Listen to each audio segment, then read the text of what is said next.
Matthew Connelly, Philippe Roman Chair in History and International Affairs, based here at Ideas, but mainly Professor of History at Columbia. Looking at what you do, would it be fair to say you're a kind of historian of what we don't know? You go through stuff that's been redacted, prevented from being released by governments, you compare it with what they've now released and so on and so forth, and you make connections. Now, it seems to me you're very dependent on government. You're dependent on government to keep decent archives, and you're dependent on government to declassify stuff. Right. Both of them, onerous activities. I have to say to you, if I were a government minister, I would say I don't need to spend on that. I've got enormous priorities. Right. Why should I go to all this trouble to make Matthew Connelly's life intellectually more interesting? Right. Well, yeah, you wouldn't do it for me, that's for sure. But you might do it for your public. You might do it for your citizenry.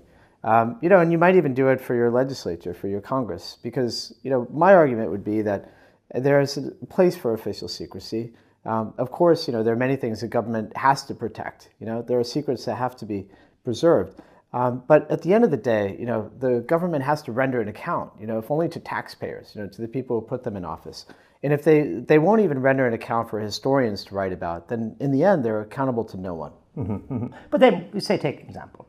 You find a bunch of documents that were redacted. And this exists, you find mirabile dictu, a bunch that are no longer redacted. Right. And what you come up with is the word Kissinger has been removed. Right. Or the guy behind the coup in Iran is removed. Right. In other words, it's sort of not entirely unexpected, is it? Are you sort of confirming what, in a way more conventionally, we already knew? Well, we're beginning to get a sense of the dimensions of it, right?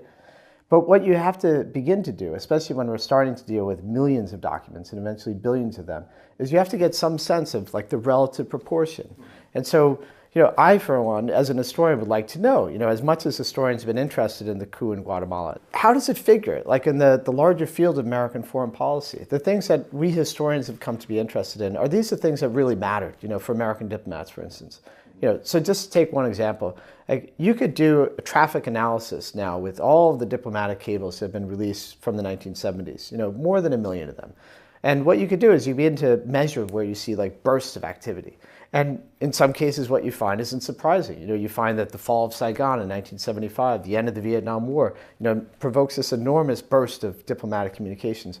But you find other things as well, that in fact, in the years that followed, one of the main concerns for American diplomats was dealing with all of the refugees. This was a long crisis. It didn't have the drama of the helicopters rising off the roof. So you get that from study of the redaction on redaction stuff. So this is new things that you wouldn't have got if it weren't for the fact that you were able to explore this material. Well, in this case, more than the redactions, you're looking at the full text, of more than 1 million cables. And you're trying to measure what exactly are the things that American historians... So you're using kind of metadata, the way the spies do in PRISM and other things on us. You're kind of reverse NSA, are you? Is that what you... And why not, right? Why not?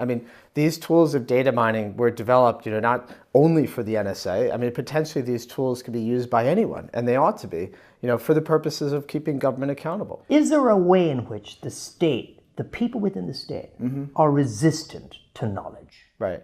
Well, what I would say is that I think most people would agree, that there are secrets, they have to be protected. But the current system isn't doing the job. You can find, for instance, sniper manuals that have been declassified. It's well known, notorious, that you can find recipes for creating explosives with garden variety materials. Most people would agree that this kind of information shouldn't be out there.